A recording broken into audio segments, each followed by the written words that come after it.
Hi guys, welcome back to our channel. நாம இன்னைக்கு பார்க்க போறது பாய்ஸ் பி பிரேவ் எபிசோட் 2 தான். எபிசோட் 2 பார்க்கறதுக்கு முன்னாடி எபிசோட் 1ல என்ன நடந்துச்சுன்னு குட்டி ரீக்கப் பார்த்துட்டு வந்துடலாமா? எப்படியாச்சும் வீட்டை விட்டு ஜுங்க துரத்தணுன்றதுக்காக கிம் ஏதேதோ ட்ரை பண்ணாலுமே ஜுங் போற மாதிரியே தெரியல. ஒரு வழியா ஜுங் நினைச்ச மாதிரி அன்னைக்கு நைட் அங்கவே டென்ட் போட்டுட்டான். ஆக்சுவலி போன எபிசோட் வரைக்குமே கிம்மோட லைஃபையும் கிம்மோட நினைப்புல ஜுங் எந்த மாதிரி ஆளா இருக்கிறான்றது வரைக்கும் பார்த்தோம். இந்த எபிசோட் ஃபுல்லாவே ஜுங்கோட நினைப்புல கிம்மோட நினைப்பு எப்படி இருக்குதுன்னு தான் நம்ம பார்க்க போறோம். அவனுக்கு என்ன பிடிச்சிருக்குது அது எனக்கே நல்லா தெரியுது. ஆனா என்ன ஏன் டேட் பண்றதுக்காக வெளியில கூப்பிடவே மாட்டேங்கிறான், அதுதான் எனக்கு புரியவே மாட்டேங்குதுன்னு சொல்லிட்டு ஜூஸ் குடிச்சிட்டு ஜுங் நடந்து வரும்போது அங்க 2 கப்பல் சண்டை போடுறத பார்த்துட்டு சிரிச்சுட்டே நின்னுட்டு இருக்கான். எப்பயும் போல ஜுங் அடுத்த நாள் காலையில நடந்து போயிட்டு இருக்கும் போது சடனா ஒரு லேடி பின்னாடி வந்து, எக்ஸ்கியூஸ் மீ தம்பி, உன்னோட மூஞ்சில ஒரு பிரகாசம் தெரியுது. இந்த பிரகாசத்தை வச்சு பார்க்கும்போது வருங்காலத்துல நீ பெரிய ஆளாக போற. நீ எனக்கு கொஞ்ச நேரம் மட்டும் டைம் கொடு. உன்னை பத்தின எல்லா விஷயத்தையும் நான் புட்டு வைக்கிறேன்னு சொல்லிட்டு ஒரு கஃபேக்கு கூட்டிட்டு போயிடுது பாட்டி.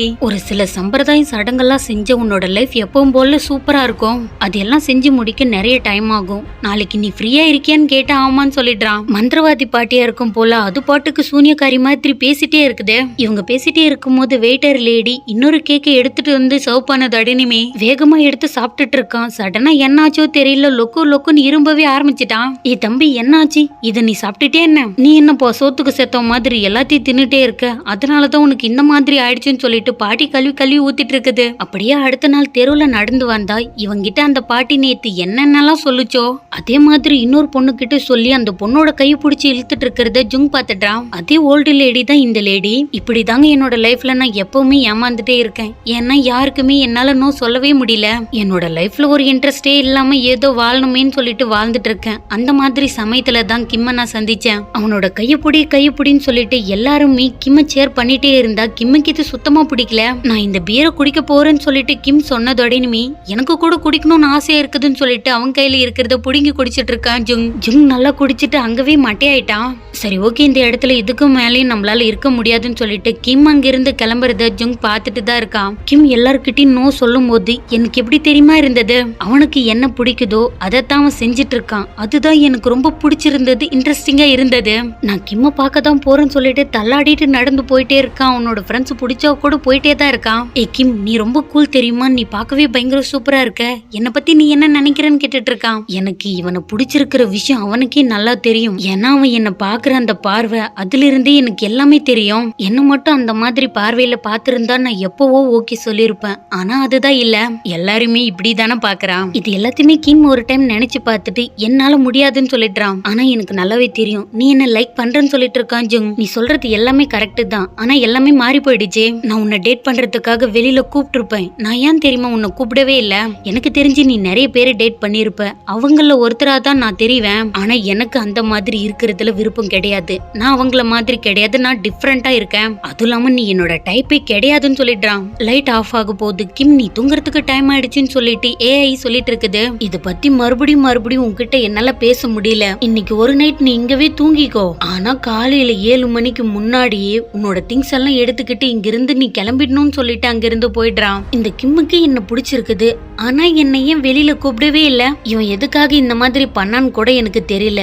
கண்டிப்பா நான் அதை கண்டுபிடிக்காம விட மாட்டேன்னு சொல்லிட்டு ஒரு பிளானோட தான் கிம்மோட வீட்டுக்கே வந்திருக்கான். ஜுங் அவனோட ரூம்ல போய் படுத்துக்கிட்டு டைப்பா அது எப்படி இருக்கும்னு சொல்லிட்டு கூகுள்ல சர்ச் பண்ணி பாத்துட்டு இருக்கான். இன்னொரு பக்கம் கிம்ம காட்டினா அவனோட ரூம்ல தான் இருக்கான். ஆனா என்ன பண்றது, இந்த ஜுங் பேசினது மட்டும்தான் அவனோட மைண்டுக்குள்ள ஓடிட்டே இருக்குது. இன்னொரு பக்கம் ஜுங்க காட்டினா என்னடா பயங்கரமா குளிருதேன்னு சொல்லிட்டு டோரை க்ளோஸ் பண்ண போனா அங்க இருக்கிற விண்டோ க்ளோஸே ஆக மாட்டேங்குது. டே கிம், இங்க இருக்கிற டோர் க்ளோஸ் ஆக மாட்டேங்குது, பயங்கரமா குளிருது. நீ எனக்கு போத்திக்கு போர்வை கூட கொடுக்கல, அட்லீஸ்ட் ஸ்லீப்பிங் சாக்ஸாவது குடுடா. என்னால குளிர் தாங்க முடியல, உன்னோட பக்கத்துல வேணும்னா நான் படுத்துக்கிட்டுமான்னு சொல்லிட்டு மெசேஜ் பண்ணதோடனுமே கரெக்டா இதை பாத்துட்டான். இவனுக்கு எவ்வளவு திமுறா இருக்குன்னு சொல்லிட்டு மனசுக்குள்ளே புலம்பிட்டு இருக்கான். கிம், என்னோட மெசேஜுக்கு கூட நீ ரிப்ளை பண்ணவே மாட்டியா? பிளீஸ் உன் பக்கத்துல என்ன தூங்க விடுன்னு சொல்லிட்டு கண்டினியூஸா மெசேஜ் பண்ணது பத்தாதுன்னு சொல்லிட்டு கூப்பிட்டு பேசவே ஆரம்பிச்சிட்டான். கிம், இங்க பயங்கரமா குளிருது, ப்ளீஸ்டா எனக்காக உன்னோட ரூம் ஓபன் பண்ண முடியுமான்னு கேட்டுட்டு இருக்கான் ஜுங். கண்டிப்பா நான் உன்னை கொல்லாம விட மாட்டேன். எனக்கு வர ஆத்திரத்துக்கு இப்பவே உன்னை வெளி உதைச்சு தள்ளுறனா இல்லையா பாருன்னு சொல்லிட்டு பயங்கரமா கத்திட்டு இருக்கா. நீ என்னப்பா இந்த மாதிரி பேசுற, இந்த இடத்துல பயங்கரமா குளிருது, உனக்கு குளிரலையா, அதுக்காக தான் இந்த மாதிரி நான் கேட்டேன்னு சொல்லிட்டு இருக்கான் ஜுங். அதெல்லாம் எல்லாம் மூடிட்டு படுடான்னு சொல்லிட்டு இருக்கான் கிம். சரி ஓகே குட் நைட், நல்லா தூங்குன்னு சொல்லிட்டு அமைதியா படுத்துடுறான். அடுத்த நாள் காலையில மறுபடியும் ஏஐ தான் பேசுது. கிம் குட் மார்னிங், சீக்கிரமா எழுங்கன்னு சொன்னதடினுமே கிம் பாட்டுக்கு எழுந்து அமைதியா உட்காந்துட்டு இருக்கா. நான் என்னோட வீட்டுல தனியா நிம்மதியா வாழ்ந்துட்டு இருந்தேன். ரெண்டாவது அவன் ஒரு கெஸ்ட். மூணாவது கண்டிப்பா அவன் என்னோட வீட்டுல இருக்கானா இல்லையான்னு செக் பண்ண வேண்டியது என்னோட கடமைன்னு சொல்லிட்டு போய் பார்த்தா மெசேஜ் செக் பண்ணுன்னு சொல்லிட்டு ஸ்டிக்கி நோட் எழுதி ஒட்டி வச்சுட்டு போயிருக்கான். மெசேஜ் ஓபன் பண்ணி பார்த்தா ஃப்ரிட்ஜ்னு இருக்குது. ஃப்ரிட்ஜான போய் பார்த்தா பாத்ரூமான போன்னு சொல்லி இருக்குது. நான் மறுபடியும் சீக்கிரமா வந்துடுறேன்னு சொல்லிட்டு ஒரு ஸ்டிக்கி நோட்ஸ் எழுதி வச்சிருக்கான். பக்கத்துல இருக்கிற பில்லரை பார்த்தா நான் கண்டிப்பா என்னோட ஸ்டப்ஸ் எல்லாம் சீக்கிரமா எடுத்துக்கிறேன்னு சொல்லிட்டு அவன் பாட்டுக்கு எழுதி வச்சுட்டு போயிட்டான். இதெல்லாம் பார்த்ததோடனுமே கிம்முக்கு பயங்கரமா கடுப்பாயிருது. எப்பவுமே அவனோட வழியிலேயே அவன் இருக்கான். இதெல்லாம் இந்த ஜென்மத்துல திருந்தவே திருந்தாதுன்னு சொல்லிட்டு அந்த நோட்ஸ பார்த்துட்டு அவன் இருந்த ரூம போய் பார்த்தா நிஜமாவே அந்த விண்டோ க்ளோஸ் ஆகவே இல்ல. பாவம் கோல்டா இருந்திருக்குன்னு சொல்லிட்டு மனசுக்குள்ளே நினைச்சிட்டு இருக்கான். ஜுங் சோய பாக்குறதுக்காக தான் போயிருக்கான். நீ சரியான பைத்தியம்டான்னு சொல்லிட்டு இருக்கான். யாரு நானான் ஜுங் கேட்க. ஆமா பின்ன யாரு உன்னோட அப்பனான்னு கேட்டுட்டு இருக்கான். என்ன ஏன்டா இந்த மாதிரி சொன்ன, நான் அந்த மாதிரி பர்சன் எல்லாம் கிடையாது தெரியுமான்னு சொல்லிட்டு இருக்கான். உனக்கு தாண்டா அவனை பிடிச்சிருக்குதுன்னு சோய் சொல்ல, எனக்கு அவனை பிடிச்சிருக்குதா? கிடையவே கிடையாது. அவனுக்கு தான் என்ன பிடிச்சிருக்குது, ஆனா டேட் பண்ண வெளியே போக கூப்பிடவே மாட்டேங்கிறான்னு சொல்லிட்டு புலம்பிட்டு இருக்கான். அவன் ஏன்டா உன்னை வெளியே போகிறதுக்கு கூப்பிடணும், நீ தான் எல்லாருமே டேட் பண்றியே. ஆனா அவன் அப்படி கிடையாது, பிறந்ததுல இருந்தே சிங்கிளா இருக்கான். நீ அவனோட டைப் கிடையாது, உனக்கும் அவனுக்கும் சுட்டு போட்டா கூட ஒத்தி வராதுன்னு சோய் சொல்ல, அந்த கருமாந்திர டைப் தான் எப்படி இருக்கும்? எதுக்கடா இந்த மாதிரி எல்லாரும் என்ன சேர்ந்து குழப்பறீங்க, அதை பத்தி சொல்லுங்கடான்னு சொல்லிட்டு இருக்கான் ஜுங். எனக்கெல்லாம் அதை பத்தி தெரியாது, எனக்கு 1008 வேலை இருக்குது, எதுக்காக என்னோட வழியில குறுக்க வந்துட்டே இருக்க? ஒழுங்கா இங்க இருந்து ஓடியே போயிடுன்னு சொல்லிட்டு இருக்கான் ஜோய். டி என்னடா நீ இந்த மாதிரி சொல்லிட்ட, எனக்கு ஹெல்ப் பண்ண வேற யாரு இருக்கா? கண்டிப்பா உன்னோட ஹெல்ப் எனக்கு வேணும், ப்ளீஸ்டா எனக்கு ஹெல்ப் பண்ணடான்னு சொல்லிட்டு பிச்சைக்கார மாதிரி கெஞ்சிட்டு இருக்கான் ஜோங். இங்க பாரு, உனக்கு ஹெல்ப் பண்றதுக்கெல்லாம் எனக்கு டைம் இல்ல, நான் இங்க இருந்து வேலைக்கு போயே ஆகணும்னு சொல்லிட்டு இருக்கான். கண்டிப்பா உனக்காக இத பண்றேன்னு சொல்லிட்டு ஒரு வழியா ஜோய் கிட்ட இருந்து ஹெல்ப் கேக்குறதுக்காக அவனை காக்காவே பிடிச்சிட்டான். டைப் கிரைட்டீரியா பத்தி நம்ம ஃபர்ஸ்ட் எழுதி ஆகணும். கண்டிப்பா அந்த மாதிரி ஒண்ணும் உனக்கு இல்லவே இல்ல, நீதா பாக்குற எல்லாரையுமே டேட் பண்ணிட்டே இருக்கே. ஃபர்ஸ்ட் கிம்முக்கு பிடிச்ச விஷயத்தெல்லாம் தெரிஞ்சு வச்சுக்கிட்டு தான் இதுல மெதுவா காய நவத்தணும்னு சொல்லிட்டு இருக்கான். அவனுக்கு தான் என்ன ரொம்ப ரொம்ப பிடிக்குமே, வேற என்ன இருக்க போகுதுன்னு சொல்லிட்டு இருக்கான் ஜோங். அம்மா நேத்து நைட்டு நீ அவனை துரத்திட்டே போனியே, நைட் எப்படி வீட்டுக்கு போனன்னு கேட்டுட்டு இருக்கான் ஜோய். அதையும் கேக்குற பயங்கர ஃபன்னா போச்சு. நீ எப்படி வீட்டுக்கு போனன்னு கேட்டுட்டு இருக்கான் ஜோங். நேத்து கண்டிப்பா பார்க்க கூடாது உன்னை பாத்துட்டேன்னு சொல்லிட்டு இருக்கான் ஜோய். என்ன சொல்லிட்டு இருக்க, யார பார்த்தேன் ஜூங் கேட்க. அது நான் ஜிஹுவோ தான் பார்த்தேன்னு சொல்லிட்டு இருக்கான். என்னது அவனை பாத்தியான் ஜூங் கேட்க.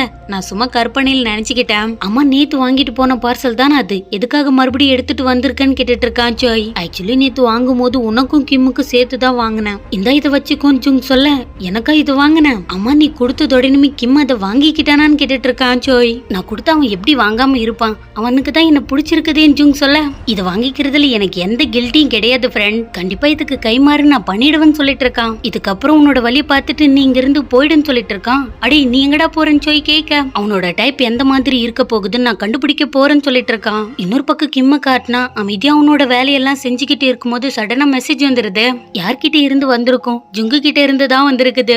உனக்காக தான் நான் இதை வாங்கிட்டு வந்தேன், எனக்காக உன்னால வெளியே வர முடியுமான்னு சொல்லிட்டு மெசேஜ் பண்ணிருக்கான். சரி ஓகேன்னு திரும்பி பார்த்தா கிம் சாப்பிடறதுக்காக நிறைய சிக்கன் கட்லட் அது இதுன்னு சொல்லிட்டு நிறைய வாங்கிட்டு வந்து நின்னுட்டு இருக்கான். உனக்காக தான் இதெல்லாம் வாங்கிட்டு வந்தேன், நல்லா சாப்பிட்டுட்டு ஹெல்தியா இருக்கணும் புரியுதா? இதுக்கப்புறம் நீ என்ன வெளியில போலான்னு சொல்லிட்டு கூப்பிடதான் போற, கரெக்டான்னு சொல்லிட்டு இருக்கான் ஜோங். கண்டிப்பா அதெல்லாம் நடக்கவே நடக்காது, ஏன்னா எனக்கு கட்லட்டே பிடிக்காதுன்னு சொல்லிடுறான். ஓ அப்படியான்னு சொல்லிட்டு ஜுங்கோட ஃபேஸே ஒரு மாதிரி ஆயிடுது. நேத்து நைட் அதிகமா கோல்டா இருந்துச்சா என்ன, இன்னைக்கு காலையில தான் நான் அதை பார்த்தேன்னு சொல்லிட்டு இருக்கான். நான் தான் ஆல்ரெடி உன்கிட்ட சொல்லிட்டேன்ல, ஆனா என்ன பண்றது, நீ என்ன வெளியே தள்ளிட்டனா, அதனாலதான் நான் அமைதியாயிட்டேன்னு சொல்லிட்டு இருக்கான் ஜோங். நிஜமாவே அது உடஞ்சு போனது எனக்கு தெரியவே தெரியாதுன்னு கிம் சொல்ல, அதுக்கு என்ன பரவாயில்ல கிம், உனக்காகனா நான் வெளியே கூட தூங்குறதுக்கு ரெடியா தான் இருக்கேன். ஏன் கிம் நீ எங்கேயாச்சும் வெளியில போக போறியா என்ன, இல்ல வீட்லயே இருக்க போறியான்னு ஜுங் கேட்க.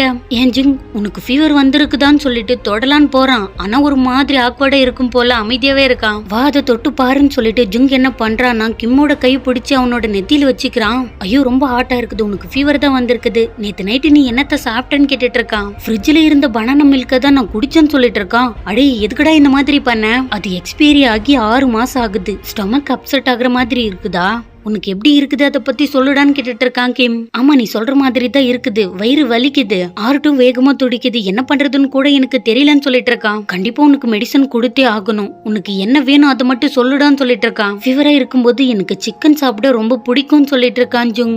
சரி ஓகே நானே வாங்கிட்டு வந்துடுறேன்னு சொல்லிட்டு கிம் அங்கிருந்து வேகமா ஓடி போயிடுறான். இதுதான் கரெக்டான சான்ஸ், அவனோட டைப்பை கண்டுபிடிச்சே ஆகணும்னு சொல்லிட்டு பயங்கர வேகமா தேடிட்டே இருக்கான். ஆனா என்ன பண்றது, அவன் தேடுறது மட்டும் கிடைக்கல. இன்னொரு பக்கம் கிம்ம காட்டினா கன்வீனியன்ஸ் ஸ்டோர் போய் அங்க இருக்கிற ஃப்ரைட் சிக்கன் எல்லாத்தையுமே அதிகமா வாங்கிட்டு வேகமா ஓடுறத கரெக்டா சோய் பார்த்துட்டான். இவங்க அவனோட தேடுதல் வேட்டையை விடுற மாதிரி தெரியல. அங்க இருக்கிற அவனோட ஸ்டடி நோட்ஸ் எல்லாம் படிச்சுட்டு வந்து ஃபைனலா சீக்ரெட்டான இடத்துல ரெட் கலர் புக் இருக்குது, அதை ஓபன் பண்ணி பார்க்கும்போது கரெக்டா அந்த இடத்துக்கு கிம் வந்துடுறான். அவன் என்னோட வீட்டுல எதுக்காக நீ இந்த மாதிரி திருட மாதிரி அலசி ஆராய்ஞ்சிட்டு இருக்க, ஒழுங்கா என்னோட வீட்டை விட்டு வெளியே போடான்னு சொல்லிட்டு இருக்கான். நான்லாம் உன்னோட வீட்டை அலசி ஆராயில, அந்த பாக்ஸ் ஒரு மாதிரி பார்க்கவே சூப்பரா இருந்துச்சு, அது பக்கத்துல போய் பார்த்தா இந்த புக் இருந்ததுன்னு சொல்லிட்டு இருக்கான் ஜோங். எனக்கு இந்த மாதிரி பண்றது சுத்தமா பிடிக்காது, ஒழுங்கா என்னோட வீட்டை விட்டு வெளியே போன்னு சொல்லிட்டு இருக்கான் கிம். அது இல்ல கிம் நான் சொல்றதை கேளுன்னு ஜோங் சொல்ல, வெளியே போன்னு சொன்னா போயிடணும், எதுக்காக என்ன இந்த மாதிரி வாட்டி வதிக்கிறேன்னு சொல்லிட்டு இருக்கான். கிம் இங்க பாரு நான் சொல்றதை கேளு, ஆல்ரெடி உன்னோட செக் லிஸ்டையும் கிரைட்டீரியாவும் நான் பாத்துட்டேன்னு சொல்லிட்டு இருக்கான். என்ன மறுபடியும் சொல்லுன்னு கிம் கேட்க, உன்னோட டைப்ல நானும் இருக்கேன், லாஸ்டா ஒரே ஒரு சான்ஸ் மட்டும் கொடு, உனக்கு ஏத்த மாதிரி நான் இருக்கேன், அப்படி இல்லன்னா கண்டிப்பா நான் இங்க இருந்து போயிடுறேன், நான் ப்ராமிஸ் பண்றேன்னு சொல்லிட்டு இருக்கான். இன்னொரு பக்கம் சோய காட்டினா அமைதியா நடந்து வந்துட்டு இருக்கான். சடனா உன்னோட கண்ணு முன்னாடி ஜீஹு நின்னுட்டு இருக்கான். ஏய் ஜோய் உன்னை பார்த்து ரொம்ப நாள் ஆகுது, நீ என்ன பண்ணிட்டு இருக்க, எப்படி இருக்குன்னு கேட்டுட்டு இருக்கான் ஜீஹு.